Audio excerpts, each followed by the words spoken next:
ليلا من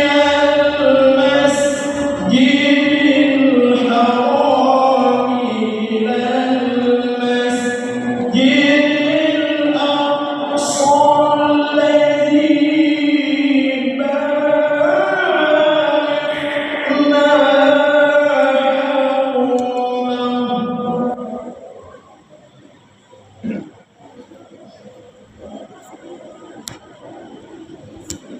لنريه من آياتنا إنه هو السميع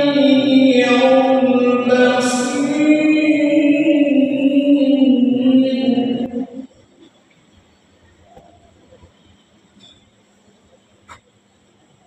لنريه